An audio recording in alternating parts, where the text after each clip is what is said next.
श्री स्वामी समर्थ. तुम्हा सर्वांचं आपल्या युट्यूब चॅनलमध्ये मनापासून स्वागत आहे. मी माझ्या गुरुचरित्र पारायणाचा अनुभव टाकला होता. त्यावरती मला भरपूर कमेंट आल्या की ताई गुरुचरित्र पारायण कसे करायचे, 7 कसे करायचे, 12 महिने गुरुचरित्र पारायण कसे करायचे, भरपूर भरपूर असे प्रश्न आलेले आहेत. आज मी त्याच प्रश्नाचे उत्तरं देण्यासाठी हा व्हिडिओ बनवते आहे.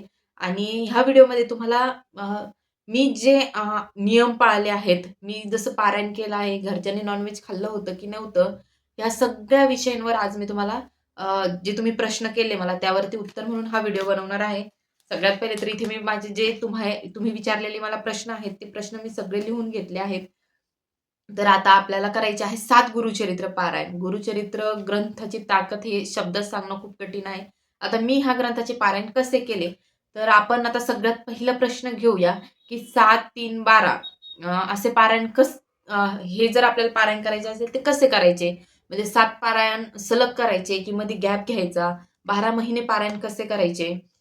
आता 7 गुरुचरित्र पारायणाचा जर तुम्ही संकल्प घेतला, तर 7 गुरुचरित्र आता 12 महिने आहे. आता आज सपोज समजा तुम्ही ह्या 7 दिवसामध्ये गुरुचरित्र पारायण केलंय, तर तुम्ही लगेच सुरूही करू शकता किंवा 1-2 महिने गॅप देऊनही परत सुरू करू शकता. आता राहिला प्रश्न, जर तुम्ही 7 गुरुचरित्र पारायणाचा संकल्प घेतला आहे, तर घरच्यांनी नॉन-व्हेज तोपर्यंत खाऊ नये का?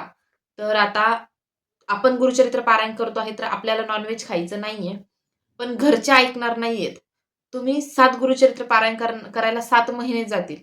तर 7 महिने कुणी आपलं ऐकणार नाहीये, की तुम्ही नॉन-व्हेज खाऊ नका म्हणून. ज्यांना खायचं त्यांना खाऊ द्या. फक्त गुरुचरित्र पारायणाचे जे 7 दिवस असतात, त्या काळामध्ये घरामध्ये नॉन-व्हेज शिजलं गेलं नाही पाहिजे, याची तुम्हाला दक्षता घ्यायची आहे. बाकी दिवस ज्यांना जे घरातले लोकं आहेत, त्यांना खाऊ द्या. आता संकल्प 7 गुरुचरित्राचा पारायणाचा एकदाच घ्यायचा का? तर नाही. तसं करू नका. कारण की आपलं होत नाही एवढं करणं. आज समजा तुम्हाला पहिलं पारायण आहे, तर तुम्ही त्याच पारायणाचा संकल्प घ्या आणि ते पारायण झाल्यानंतर जेव्हा तुम्ही दुसरं करसाल, तेव्हा दुसरे पारायणाचा संकल्प घ्या. असा प्रत्येक पारायणाला संकल्प घ्यायचा. 7 पारायणाचा एकदाच संकल्प घ्यायचा नाहीये. हेच 12 महिने आपण पारायण करतो, त्यालाही हाच नियम लागू होतो. आता दुसरा नियम काय होता, महिन्याला 1 पारायण करायचे का? जर तुम्ही 12 महिने पारायण करणार असाल, तर हो, महिन्याला 1 पारायण करावे लागतात. 7 करत असाल, तर वर्षभरामध्ये 7 करू शकतात. महिन्याच्या पारायणाला पण हेच नियम आहेत. दुसरा नियम जो होता, पूर्ण परिवाराने नॉन-व्हेज खायचे नाही का? आता याचा हा प्रश्न जो आहे, आता सपोज मी पारायण करते आहे, तर मी नॉन-व्हेज खाणार नाही. पण मी माझ्या घरच्यांना अडवू शकत नाही. त्यामुळे त्यांना खायचं आहे, त्यांना खाऊ द्या. तुम्ही खाऊ नका. हाच एक सांगेन. आता दुसरा होता मांडणी करायची का? तर तुमच्या घरामध्ये जर जागा असेल, तर तुम्ही मांडणी करा. नसेल, तर फक्त पोथी ठेवूनही तुम्ही गुरुचरित्र पारायण वाचू शकता. आता कसं होतं ह्यामध्ये सगळ्यात मोठा प्रश्न काय काय असतो बायकांचा, की ताई मासिक धर्म आहे. यामध्ये नियम काय पाळायचे? घरातले ऐकणार नाही. घरातले नॉन-व्हेज खाणार आहे.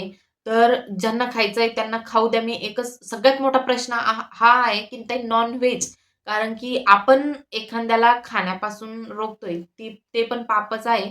अशी मला कमेंट आली होती आणि ती कमेंट खरंच मला पटली, की आपण एखाद्याला खाण्यासाठी तरसवतोय, ते पण आपल्यासाठी पापच आहे. तर हो, त्यांना अडवू नका.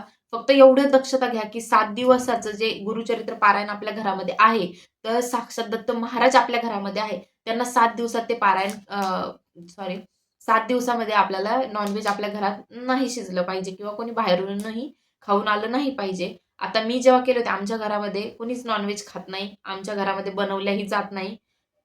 त्यामुळे मला काही टेन्शन नव्हतं, की नॉन-व्हेज वगैरे. राहिला मासिक धर्माचा हे, तर तुम्ही 7 दिवस गुरुचरित्र पारायण होण्याच्या अगोदरच आपली मासिक धर्माची जी डेट वगैरे आहे, ती पाहूनच पारायणाला बसा. कारण की पारायण आपल्याला मध्येच थांबवता येत नाहीये. आणि राहिला 12 महिने तुम्ही पारायण करायचं का? तर हो, 12 महिने तुम्ही महिनाभरातून तुम्हाला जेव्हाही टाईम भेटेल, तुमची पिरियड्सची डेट झाली असेल, त्यानंतर तुम्ही पारायण करू शकता. म्हणजे पिरियड्स झाल्यानंतर आपण पारायणाला बसलो, काही हरकत नाही. प्रत्येक महिन्याला तुम्ही असंही करू शकता. तुमचे पिरियड झाले, की तुम्ही पारायणाला बसू शकता. हा एक नियम आहे. आणि परान्न वर्ज्य हे 12 महिने करायचं किंवा 7 पारायण होईपर्यंत करायचं असं नाहीये. 7 दिवस पारायण करत आहात, 7 दिवस परान्न वर्ज्य करा. 7 दिवसच आता महत्त्वाचा प्रश्न, 7च दिवस तुम्ही ते नियम पाळा.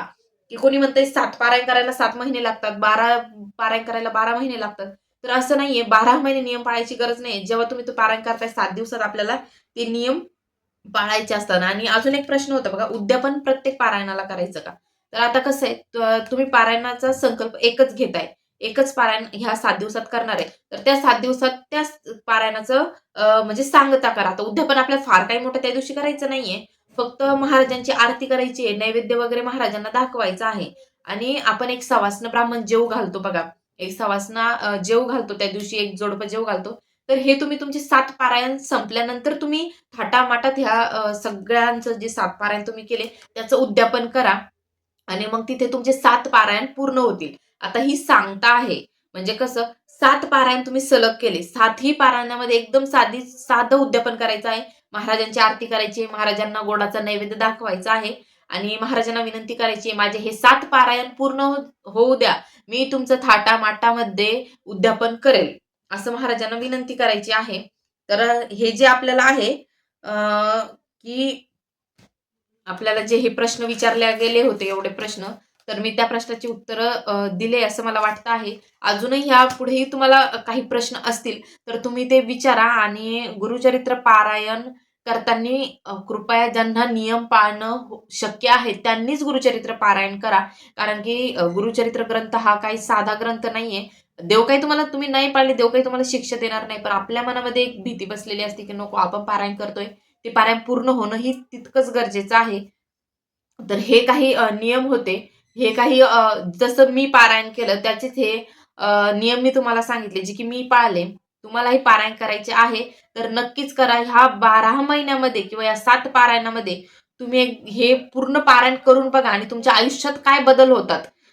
तुमचं आयुष्य कुठे होतं आणि गुरुचरित्र पारायण झाल्यानंतर तुम्ही कुठे आहात हे तुम्ही स्वतःचा अनुभव घ्याल. कारण की गुरुचरित्र ग्रंथ हा एवढी दिव्य शक्ती आहे की मी सांगूच शकत नाही तुम्हाला माझ्या अनुभवावरून. आणि ह्या 7 पारायणामध्ये तुम्हाला एवढे अनुभव येतील, एवढे अनुभव येतील की तुम्हीच म्हणसाल, महाराज ही सेवा मला अगोदर का नाही भेटली, मी अगोदर का नाही केली. हो, आहे थोडं वाचायला जड जातं, आपल्याला सकाळी लवकर उठावं लागतं, सगळ्या गोष्टी आहे. पण जे महाराज फळ देतात ना, त्याची तुलना कोणत्याच गोष्टीत होऊ शकत नाही असं तरी मला वाटतं. तुम्ही एकदा हे जे पारायण आहे ते करून पहा.